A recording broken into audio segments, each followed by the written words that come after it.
And thank you so much for joining us on WION. I know a lot of us owe what we have in our homes when it comes to medical products, and you explain to us other things. You're basically who we have to thank. Can you talk about your work for us?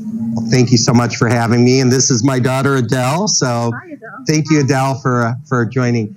So I'm a physician by trade. I've done 100 deliveries of babies in my career, albeit I didn't deliver our babies for good reason. Adele's happy about that.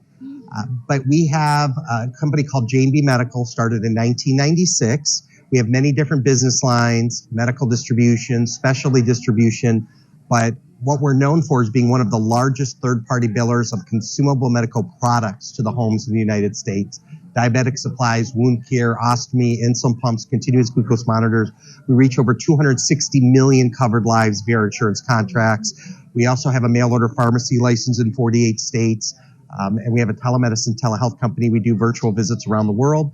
It's a family business. I say half jokingly that I get fired all the time, but fortunately I have 3 beautiful grandchildren, especially Adele, who's the favorite grandchild. So usually gets me back in good graces. But we've been very blessed, and we're stewards of the blessings and be able to provide products and services to people globally. And you ship from all over the world to the United States. We ship to places all over, 48 states, 28 countries today, and that's going to expand soon to 66 countries globally. And we talk about, we've been talking about healthcare, the healthcare industry here in the United States, but I can't help but ask the supply chain issue that a lot of us face, notably during COVID and after COVID. Is that something that you're concerned about as a physician, but also as someone who's in the industry and in the business? Where are we in that sense? I think the pandemic showed that the supply chain was very fragile. It was the proverbial equivalent of an 8-track tape, and we need to make it like an iPhone. We were too dependent on China in particular, and the supply chain still very dependent. In addition, there's certain things that are going on right now that we really need to reimagine the whole supply chain. So, for example, by 2030, $200 billion worth of drugs are coming off patent.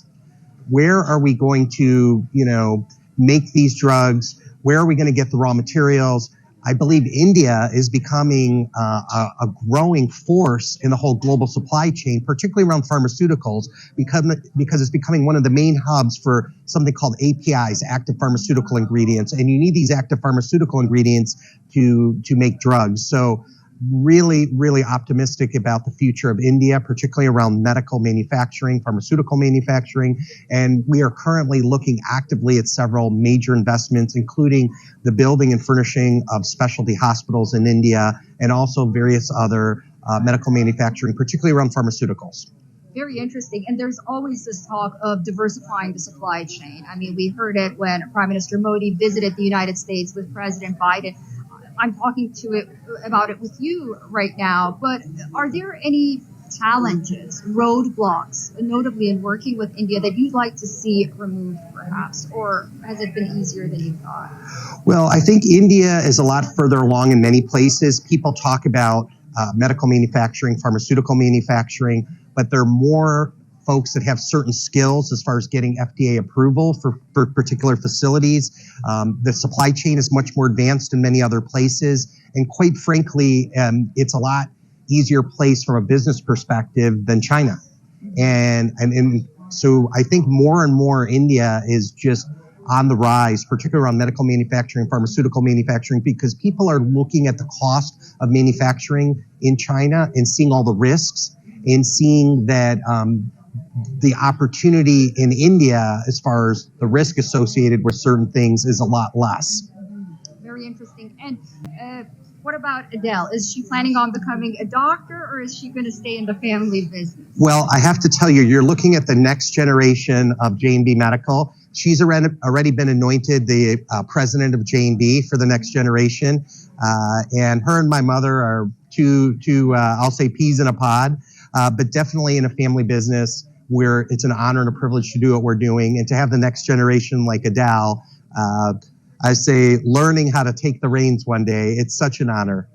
Okay, and one last question. We've been talking about the American dream and what the epitome of the American dream is. You have a family business. You were a doctor. You decided to go into a business that's similar, but still, nonetheless, a business. How do you describe the American dream today to those who think it's very elusive?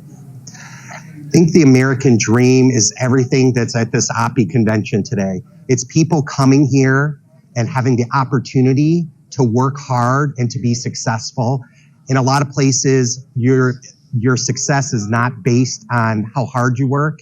And in the United States, by and large, if you work hard and you have a little bit of luck, you can do well here. And I think if you just look at the folks here at the AAPI convention, I mean, they epitomize the American dream, with, to have the autonomy and freedom to chase their passion and hence find their purpose. Well, thank you so much for that. And please do come back and talk to us. I'll look forward to it. Thank you, everyone. Many blessings.